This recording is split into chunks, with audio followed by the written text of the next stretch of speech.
Testing, one, two, one, two. Good night, everybody. Good night, South Floor.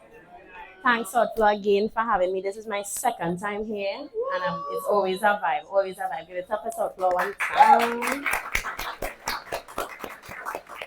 Right? So, firstly, before we start, I just want to say Happy Indian Arrival Day to all my any East Indians in the house, right? Yeah. Boy. Love all your love. Same way. Love same way. We live in a place where everybody could exist all at once. It's sweet Trinidad. One hand for TNT. Nice. Right, so sure you're probably asking yourselves where all of this started. So being an artist most times is really about translating what your soul has always wanted to say and putting it in a visual aspect, right? So my story started in primary school where it was the first time I ever experienced very strong racism. At a very young age, I had to learn how to deal with those emotions and how to pass through that at 5 years old, right? From grown people, from little children, it was tough. My primary school was not the best experience. However, because of that, I'm able to tell my story now in my work. So these things come from a deep place, right? So let's get into the actual art. My art is very Afrocentric, Afro-based. Yeah. Some snaps for that. Thank you.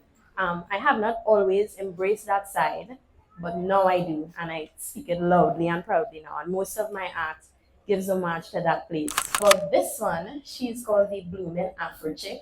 This was basically one of my UE assignments. You'll see in up close and personal here. So on the canvas, she has an afro. So before I had dreads, I had an afro, right? And she encapsulates my entire home at that time. This was back in 2019. So this is a little old piece of work, right? So the flower at the top. I wonder if there's any kids here.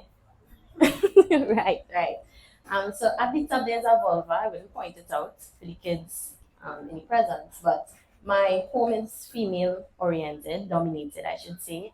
So it's my dad, my mom, and then he had 4 girls. So yeah, it's a lot of woman power in the house, right? So that's what the vulva is there for. I don't know if you always see the iPhone there. That's the year I bought my very first iPhone for myself. So I put it in that. Fidget spinners were also big at that time too, right? Yeah, you all know. So yeah, and then if you look down by her shoulder blades, there's shades there. So it's every little piece of thing that was in my room at the time I added it in and just locked it and captured it, my 2019 version of myself there. So that's what this piece is about. This one actually really speaks about Trinidad and Tobago. The name of it is called Ancestral Realm. So it is a piece that speaks about slavery and the enslaved Africans and people who came here unwillingly, but still end up to somehow fit and find their own place in this sweet little Trinbagonia, right? So we love that. Let me give it up for unity. Yeah. So this piece was made with saffron, curry powder. Yeah. If I took it out the frame, you would be able to smell it off the paper. Yeah. So the brown parts there is the coffee grains and cocoa powder that enslaved. There were times when we had to ground those cocoa powder. So that's what the brown parts are there for. The red is actually a baking soda solution, and when it drives red. So that's what that one is. And well, the curry powder, you'll see, if you come up, you'll see a little yellow, where the yellow spots are, that's why I use the curry. And well, after this, you could come and see me by my stall if you want to get a little closer look. So yes, this one is called Ancestral Realm.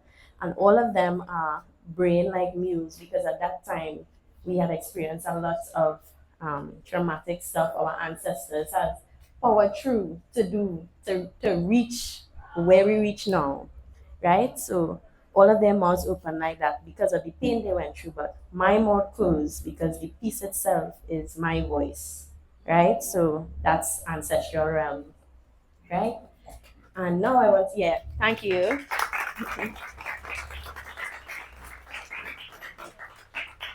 And now for my last piece and my last and final thing I'm going to share with you all. This is a piece I actually did this week, my most recent piece of work. This one is called Higher Self, and I did it with South Floor in mind. I was trying to think about what it is I want to really say with this. And this is it. Yeah, oil pastel, right? So the story behind this, she is me. She's basically a plant. And you come into this world with all the purity in your heart, purity in your mind. So that's why this one here is so bright.